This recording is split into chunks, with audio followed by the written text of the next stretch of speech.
Herbert West, Reanimator, by H.P. Lovecraft, Part B. Part 4. The Scream of the Dead.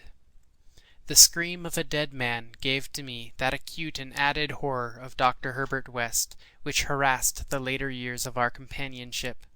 It is natural that such a thing as a dead man's scream should give horror, for it is obviously not a pleasing or ordinary occurrence. But I was used to similar experiences, hence suffered on this occasion only because of a particular circumstance. And, as I have implied, it was not of the dead man himself that I became afraid. Herbert West, whose associate and assistant I was, possessed scientific interests far beyond the usual routine of a village physician. That was why, when establishing his practice in Bolton, he had chosen an isolated house near the Potter's Field. Briefly and brutally stated, West's sole-absorbing interest was a secret study of the phenomena of life and its cessation, leading toward the reanimation of the dead through injections of an excitant solution. For this ghastly experimenting, it was necessary to have a constant supply of very fresh human bodies. Very fresh, because the least decay hopelessly damaged the brain structure, and human, because we found that the solution had to be compounded differently for different types of organisms. Scores of rabbits and guinea pigs had been killed and treated, but their trail was a blind one. West had never fully succeeded, because he had never been able to secure a corpse sufficiently fresh. What he wanted were bodies from which vitality had only just departed, bodies with every cell intact, and capable of receiving again the impulse toward the mode of motion called life. There was hope that this second and artificial life might be made perpetual by repetitions of the injection, but we had learned that an ordinary natural life would not respond to the action. To establish the artificial motion, natural life must be extinct. The specimens must be very fresh, but genuinely dead. The awesome quest had begun when West and I were students at the Miskatonic University Medical School in Arkham, vividly conscious for the first time of the thoroughly mechanical nature of life. That was 7 years before, but West looked scarcely a day older now. He was small, blond, clean-shaven, soft-voiced, and spectacled, with only an occasional flash of a cold blue eye to tell of the hardening and growing fanaticism of his character under the pressure of his terrible investigations. Our experiences had often been hideous in the extreme, the results of defective reanimation, when lumps of graveyard clay had been galvanized into morbid, unnatural, and brainless motion by various modifications of the vital solution. One thing had uttered a nerve-shattering scream. Another had risen violently, beaten us both to unconsciousness, and run amok in a shocking way before it could be placed behind asylum bars. Still another, a loathsome African monstrosity, had clawed out of its shallow grave and done a deed. West had had to shoot that object. We could not get bodies fresh enough to show any trace of reason when reanimated, so had perforce created nameless horrors.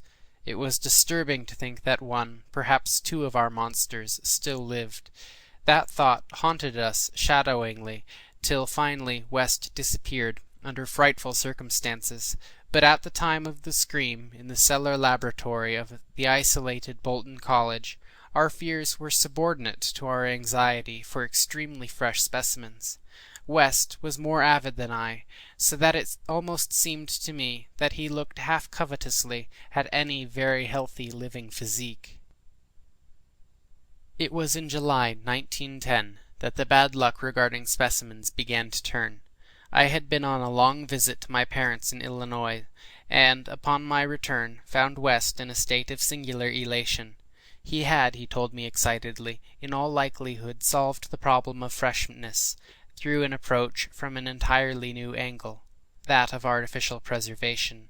I had known that he was working on a new and highly unusual embalming compound, and was not surprised that it had turned out well, but until he explained the details, I was rather puzzled as to how such a compound would help in our work, since the objectionable staleness of the specimens was largely due to delay occurring before we secured them. This, I now saw, West had clearly recognized, creating his embalming compound for future rather than immediate use, and trusting to fate to supply again some very recent and unburied corpse, as it had years before when we obtained the Negro killed in the Bolton prize fight. At last fate had been kind, so that on this occasion there lay in the secret cellar laboratory a corpse whose delay could not by any possibility have begun. What would happen on reanimation, and whether we could help for a revival of mind and reason, West did not venture to predict. The experiment would be a landmark in our studies, and he had saved the new body for my return, so that both might share in the spectacle in accustomed fashion. West told me how he had obtained the specimen. It had been a vigorous man, a well-dressed stranger just off the train, on his way to transact some business with the Bolton Worsted Mills. The walk through the town had been long, and by the time the stranger paused at our cottage to ask the way to the factories, his heart had become greatly overtaxed. He had refused a stimulant, and had suddenly dropped dead only a moment later. The body, as might be expected, seemed to West a heaven-sent gift. In his brief conversation the stranger had made it clear that he was unknown in Bolton, and a search of his pockets subsequently revealed him to be one Robert Levitt of St. Louis, apparently without a family to make instant inquiries about his disappearance. If this man could not be restored to life, no one would know of our experiment. We buried our materials in a dense strip of woods between the house and the potter's field. If, on the other hand, he could be restored, our fame would be brilliantly and perpetually established. So, without delay, West had injected into the body's wrist the compound which would hold it fresh for until after my arrival. The matter of the presumably weak heart, which to my mind imperiled the success of our experiment, did not appear to trouble West extensively. He hoped, at least, to obtain what he had never obtained before, a rekindled spark of reason, and perhaps a normal living creature. So on the night of July 18th, 1910, Herbert West and I stood in the cellar laboratory and gazed at a white, silent figure beneath the dazzling arc light.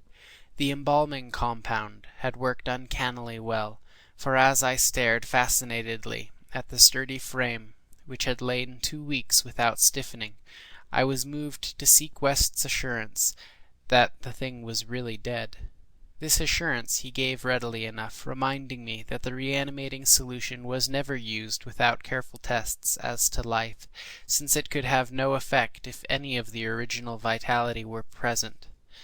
As West proceeded to take preliminary steps, I was impressed by the vast intricacy of the new experiment, an intricacy so vast that he could trust no hand less delicate than his own. Forbidding me to touch the body, he first injected a drug in the wrist just beside the place his needle had punctured when injecting the embalming compound. This, he said, was to neutralize the compound and release the system to a normal relaxation, so that the reanimating solution might freely work when injected. Slightly later, when a change and a gentle tremor seemed to affect the dead limbs, West stuffed a pillow-like object violently over the twitching face, not withdrawing it until the corpse appeared quiet and ready for our attempt at reanimation. The pale enthusiast now applied some last perfunctory tests for absolute lifelessness, withdrew satisfied, and finally injected into the left arm an accurately measured amount of the vital elixir, prepared during the afternoon with a greater care than we had used since college days, when our feet were new and groping. I cannot express the wild, breathless suspense with which we waited for results on this first really fresh specimen, the first we could reasonably expect to open its lips in rational speech, perhaps to tell of what it had seen beyond the unfathomable abyss. West was a materialist, believing in no soul, and attributing all the working of consciousness to bodily phenomena. Consequently, he looked for no revelation of hideous secrets from the gulfs and caverns beyond death's barrier. I did not wholly disagree with him, theoretically, yet held vague instinctive remnants of the primitive faith of my forefathers, so that I could not help eyeing the corpse with a certain amount of awe and terrible expectation. Besides, I could not extract from my memory that hideous, inhuman shriek we heard on the night we tried our first experiment in the deserted farmhouse at Arkham. Very little time had elapsed before I saw the attempt was not to be a total failure. A touch of color came to cheeks hitherto chalk-white, and spread out under the curiously ample stubble of sandy beard. West, who had his hand on the pulse of the left wrist, suddenly nodded significantly, and almost simultaneously a mist appeared on the mirror inclined above the body's mouth. There followed a few spasmodic muscular motions, and then an audible breathing and visible motion of the chest. I looked at the closed eyelids, and thought I detected a quivering. Then the lids opened, showing eyes which were gray, calm, and alive, but still unintelligent and not even curious. In a moment of fantastic whim, I whispered questions to the reddening ears, questions of other worlds, of which the memory might still be present. Subsequent terror drove them from my mind, but I think the last one which I repeated was, "Where have you been?" I do not yet know whether I was answered or not, for no sound came from the well-shaped mouth. But I do know that at that moment I firmly thought the thin lips moved silently, forming syllables which I would have vocalized as "only now," if that phrase had possessed any sense or relevancy. At that moment, as I say, I was elated with the conviction that the one great goal had been attained, and that for the first time a reanimated corpse had uttered distinct words impelled by actual reason. In the next moment there was no doubt about the triumph, no doubt that the solution had truly accomplished, at least temporarily, its full mission of restoring rational and articulate life to the dead. But in that triumph there came to me the greatest of all horrors, not horror of the thing that spoke, but of the deed that I had witnessed, and of the man with whom my professional fortunes were joined. For that very fresh body, at last writhing into full and terrifying consciousness, with eyes dilated at the memory of its last scene on earth, threw out its frantic hands in a life-and-death struggle with the air, and suddenly collapsing into a second and final dissolution, from which there could be no return, screamed out the cry that will ring eternally in my aching brain. "Help! Keep off, you cursed little towhead fiend! Keep that damned needle away from me!" Part 5. The Horror from the Shadows. Many men have related hideous things, not mentioned in print, which happened on the battlefields of the Great War. Some of these things have made me faint. Others have convulsed me with devastating nausea, while still others have made me tremble and look behind me in the dark. Yet despite the worst of them, I believe that I can myself relate the most hideous thing of all, the shocking, the unnatural, the unbelievable horror from the shadows. In 1915, I was a physician with the rank of first lieutenant in a Canadian regiment in Flanders, one of many Americans to precede the government itself into the gigantic struggle. I had not entered the army of my own initiative, but rather as a natural result of the enlistment of the man whose indispensable assistant I was, the celebrated Boston surgical specialist, Dr. Herbert West. Dr. West had been avid for a chance to serve as a surgeon in a great war, and when the chance had come, he carried me with him almost against my will. There were reasons why I could have been glad to let the war separate us, reasons why I found the practice of medicine and the companionship of West more and more irritating. But when he had gone to Ottawa, and through a colleague's influence secured a medical commission as major, I could not resist the imperious persuasion of one determined that I should accompany him in my usual capacity. When I say that Dr. West was avid to serve in battle, I do not mean to imply that he was either naturally warlike or anxious for the safety of civilization. Always an ice-cold intellectual machine, slight, blond, blue-eyed, and spectacled, I think he secretly sneered at my occasional martial enthusiasms and censures of supine neutrality.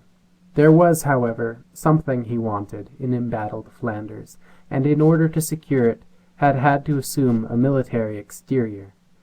What he wanted was not a thing which many persons want, but something connected with the peculiar branch of medical science which he had chosen quite clandestinely to follow, and in which he had achieved amazing and occasionally hideous results. It was, in fact, nothing more or less than an abundant supply of freshly killed men in every stage of dismemberment.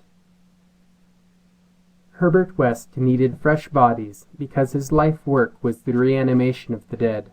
This work was not known to the fashionable clientele who had so swiftly built up his fame after his arrival in Boston, but was only too well known to me, who had been his closest friend and sole assistant since the old days at Miskatonic University Medical School at Arkham. It was in those college days that he had begun his terrible experiments, first on small animals, and then on human bodies shockingly obtained. There was a solution which he injected into the veins of dead things, and if they were fresh enough, they responded in strange ways. He had had much trouble in discovering the proper formula, for each type of organism was found to need a stimulus especially adapted to it.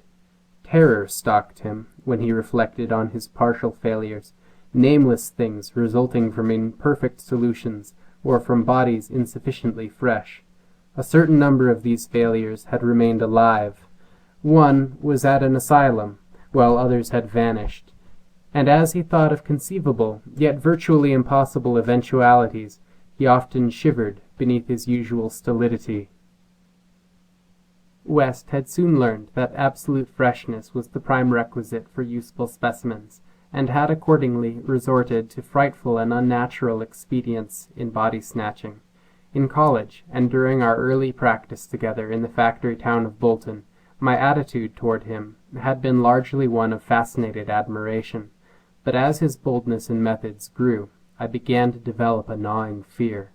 I did not like the way he looked at healthy living bodies. And then there came a nightmarish session in the cellar laboratory, when I learned that a certain specimen had been a living body when he secured it. That was the first time he had ever been able to revive the quality of rational thought in a corpse, and his success, obtained at such a loathsome cost, had completely hardened him. Of his methods in the intervening 5 years I dare not speak. I was held to him by sheer force of fear, and witnessed sights that no human tongue could repeat. Gradually I came to find Herbert West himself more horrible than anything he did. That was when it dawned on me that his once normal scientific zeal for prolonged life had subtly degenerated into a mere morbid and ghoulish curiosity and secret sense of charnel picturesqueness.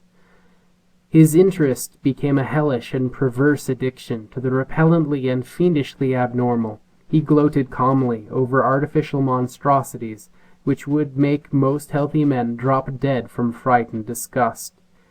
He became, behind his pallid intellectuality, a fastidious Baudelaire of physical experiment, a languid Elagabalus of the tombs. Dangers he met unflinchingly, crimes he committed unmoved. I think the climax came when he had proved his point that rational life can be restored, and had sought new worlds to conquer by experimenting on the reanimation of detached parts of bodies. He had wild and original ideas on the independent vital properties of organic cells and nerve tissue separated from the natural physiological systems, and achieved some hideous preliminary results in the form of never-dying, artificially nourished tissue obtained from the nearly hatched eggs of an indescribable tropical reptile. 2 biological points he was exceedingly anxious to settle. First, whether any amount of consciousness and rational action be possible without the brain, proceeding from the spinal cord and various nerve centers, and second, whether any kind of ethereal, intangible relation distinct from the material cells may exist to link the surgically separated parts of what had previously been a single living organism.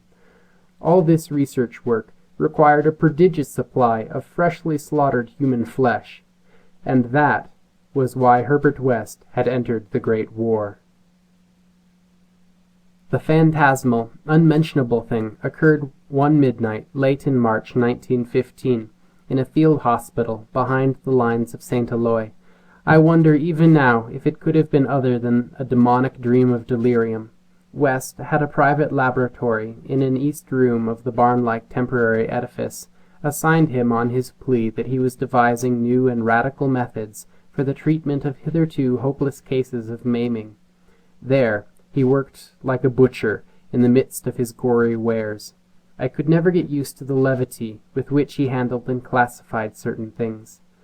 At times he actually did perform marvels of surgery for the soldiers, but his chief delights were of a less public and philanthropic kind, requiring many explanations of sounds which seemed peculiar even amidst that babel of the damned.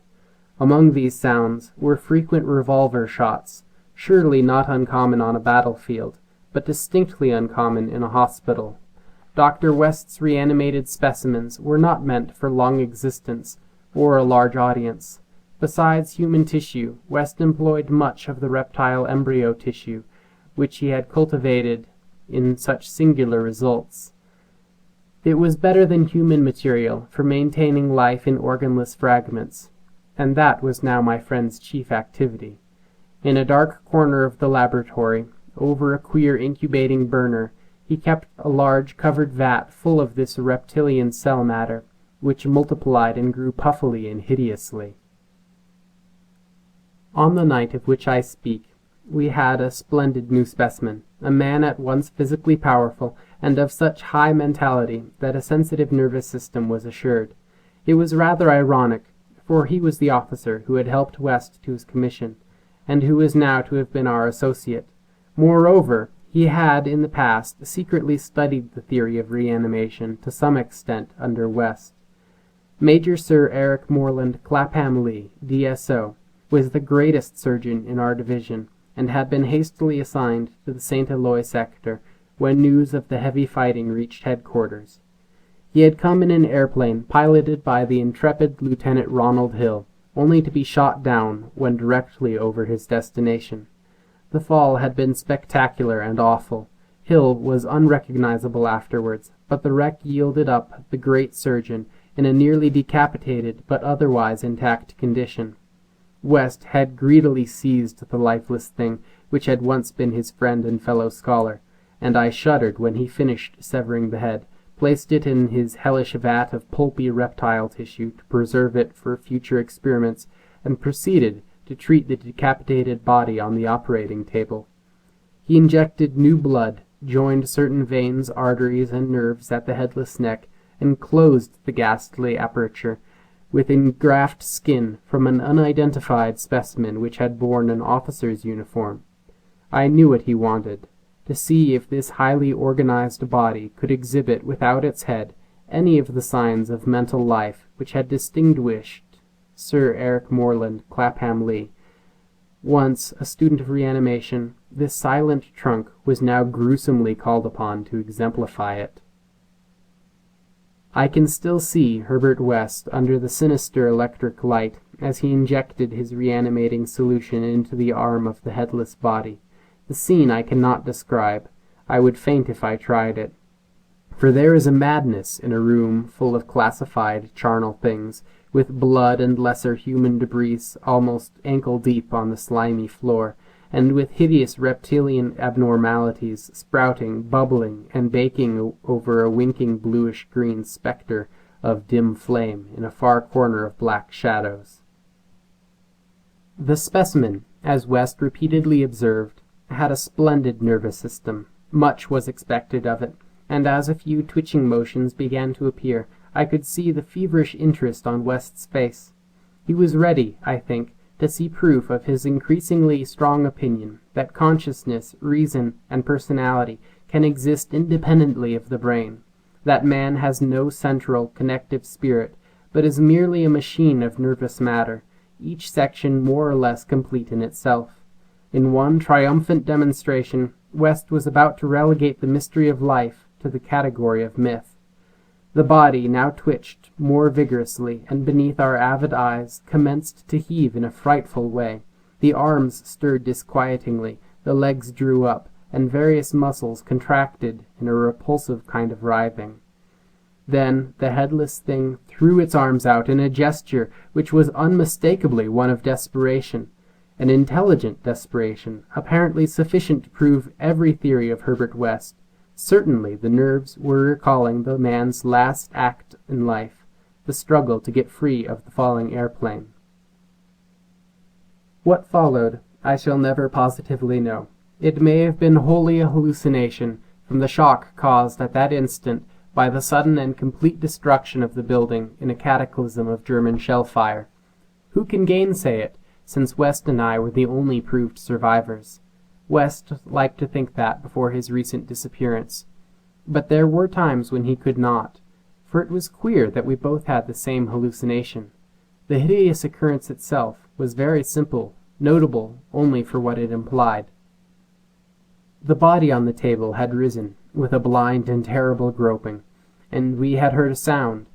I should not call that sound a voice, for it was too awful, and yet its timbre was not the most awful thing about it. Neither was its message. It had merely screamed, "Jump, Ronald! For God's sake, jump!"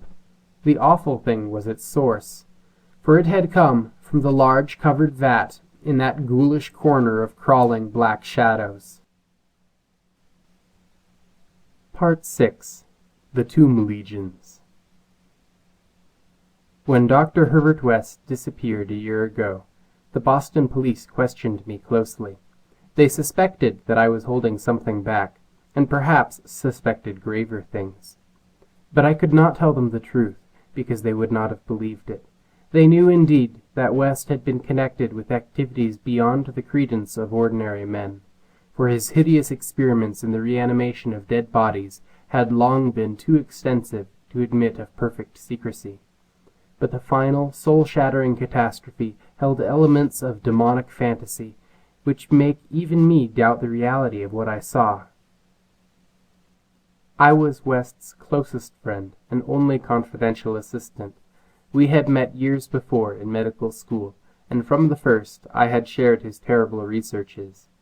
He had slowly tried to perfect a solution which, injected into the veins of the newly deceased, would restore life, a labor demanding an abundance of fresh corpses, and therefore involving the most unnatural actions. Still more shocking were the products of some of his experiments, grisly masses of flesh that had been dead, but that West waked to a blind, brainless, nauseous animation. These were the usual results, for in order to reawaken the mind, it was necessary to have specimens so absolutely fresh that no decay could possibly affect the delicate brain cells. This need for very fresh corpses had been West's moral undoing.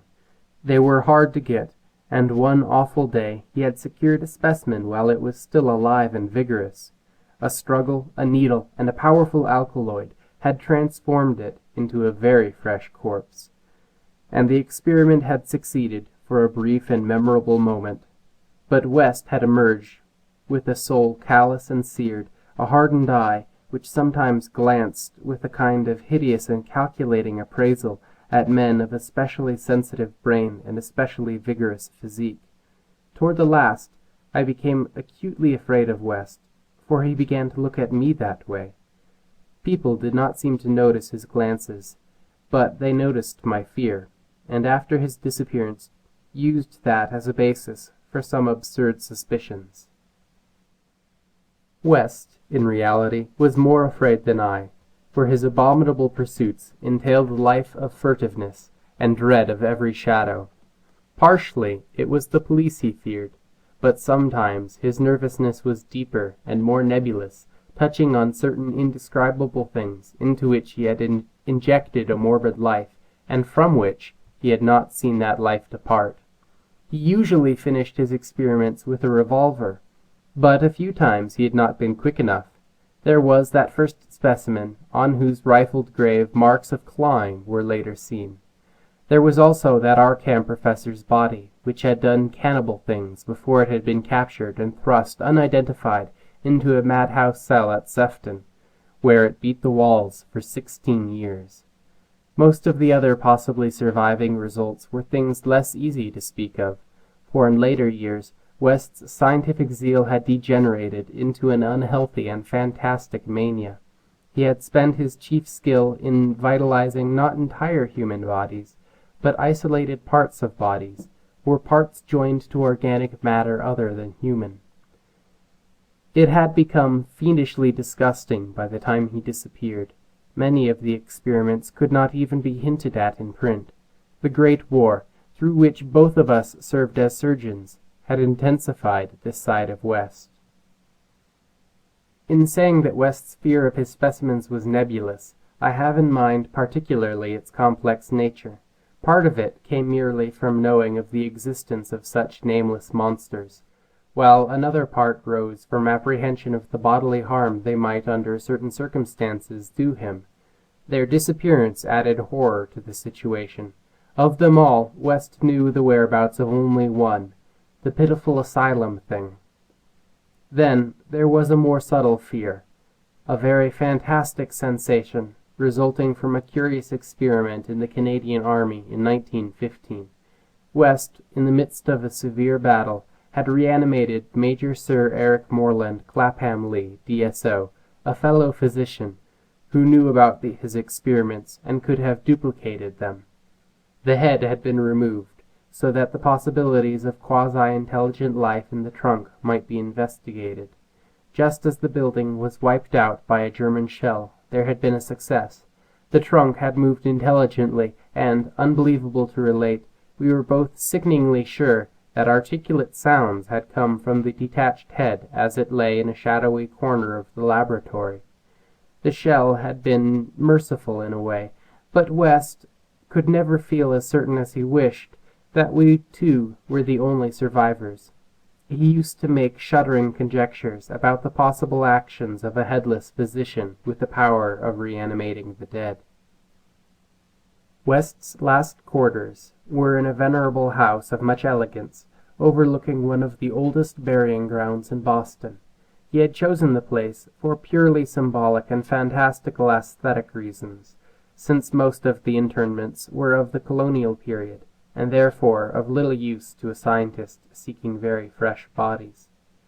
The laboratory was in a sub-cellar secretly constructed by imported workmen, and containing a huge incinerator for the quiet and complete disposal of such bodies or fragments and synthetic mockeries of bodies as might remain from the morbid experiments and unhallowed amusements of the owner. During the excavation of this cellar, the workmen had struck some exceedingly ancient masonry, undoubtedly connected with the old burying ground, yet far too deep to correspond with any known sepulchre therein.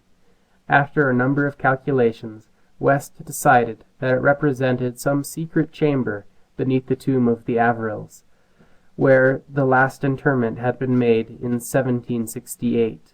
I was with him when he studied the nitrous-dripping walls, laid bare by the spades and mattocks of the men, and was prepared for the gruesome thrill which would attend the uncovering of century grave secrets. But, for the first time, West's new timidity conquered his natural curiosity, and he betrayed his degenerating fibre by ordering the masonry left intact and plastered over. Thus it remained until the final hellish night, part of the walls of the secret laboratory. I speak of West's decadence, but must add that it was a purely mental and intangible thing. Outwardly, he was the same to the last, calm, cold, slight, yellow-haired, with spectacled blue eyes, and a general aspect of youth, which years and fears seemed never to change. He seemed calm, even when he thought of that clawed grave and looked over his shoulder, even when he thought of the carnivorous thing that gnawed and pawed at Sefton bars. The end of Herbert West began one evening in our joint study, when he was dividing his curious glance between the newspaper and me. A strange headline item had struck at him, from the crumpled page, and a nameless Titan claw had seemed to reach down through 16 years. Something fearsome and incredible had happened at Sefton Asylum, 50 miles away, stunning the neighborhood and baffling the police. In the small hours of the morning, a body of silent men had entered the grounds, and their leader had aroused the attendants. He was a menacing military figure who talked without moving his lips, and whose voice seemed almost ventriloquially connected with an immense black case he carried. The expressionless face was handsome to the point of radiant beauty, and had shocked the superintendent when the hall light fell on it, for it was a wax face, with eyes of painted glass. Some nameless accident had befallen this man.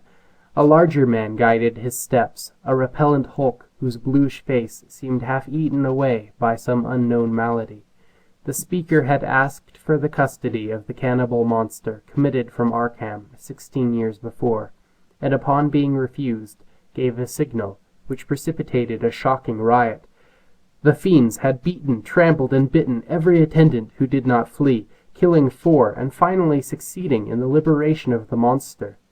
Those victims who could recall the event without hysteria swore that the creatures had acted less like men than like unthinkable automata guided by the waxed-faced leader. By the time help could be summoned, every trace of the men and their mad charge had vanished. From the hour of reading this item until midnight, West sat almost paralyzed. At midnight the doorbell rang, startling him fearfully. All the servants were asleep in the attic, so I answered the bell. As I have told the police, there was no wagon in the street, but only a group of strange-looking figures bearing a large square box, which they deposited in the hallway after one of them had grunted, in a highly unnatural voice, "Express. Prepaid." They filed out of the house with a jerky tread, and as I watched them go, I had an odd idea that they were turning toward the ancient cemetery on which the back of the house abutted. When I slammed the door after them, West came downstairs and looked at the box. It was about 2 feet square, and bore West's correct name and present address. It also bore the inscription, "From Eric Moreland, Clapham Lee, St. Eloi, Flanders." 6 years before, in Flanders, a shelled hospital had fallen upon the headless reanimated trunk of Dr. Clapham Lee, and upon the detached head which, perhaps, had uttered articulate sounds. West was not even excited now. His condition was more ghastly. Quickly he said, "It's the finish, but let's incinerate this." We carried the thing down to the laboratory, listening. I do not remember many particulars. You can imagine my state of mind, but it is a vicious lie to say that it was Herbert West's body which I put into the incinerator. We both inserted the whole unopened wooden box, closed the door, and started the electricity. Nor did any sound come from the box after all. It was West who first noticed the falling plaster on that part of the wall where the ancient tomb masonry had been covered up. I was going to run, but he stopped me. Then I saw a small black aperture, felt a ghoulish wind of ice, and smelled the carnal bowels of a putrescent earth. There was no sound, but just then the electric lights went out, and I saw outlined against some phosphorescence of the nether world a horde of silent, toiling things, which only insanity, or worse, could create. Their outlines were human, semi-human, fractionally human, and not human at all. The horde was grotesquely heterogeneous. They were removing the stones quietly, one by one, from the centuried wall, and then, as the breach became large enough, they came out into the laboratory single file, led by a talking thing with a beautiful head made of wax. A sort of mad-eyed monstrosity behind the leader seized on Herbert West. West did not resist or utter a sound. Then they all sprang at him and tore him to pieces before my eyes, bearing the fragments away into that subterranean vault of fabulous abominations. West's head was carried off by the wax-headed leader, who wore a Canadian officer's uniform. As it disappeared, I saw that the blue eyes behind the spectacles were hideously blazing with their first touch of frantic, visible emotion. Servants found me unconscious in the morning. West was gone. The incinerator contained only unidentifiable ashes. Detectives have questioned me, but what can I say? The Sefton tragedy they will not connect with West. Not that, nor the men with the box, whose existence they deny. I told them of the vault, and they pointed to the unbroken plaster wall and laughed, so I told them no more. They imply that I am either a madman or a murderer. Probably I am mad, but I might not be mad if those accursed tomb legions had not been so silent. End of Herbert West, Reanimator.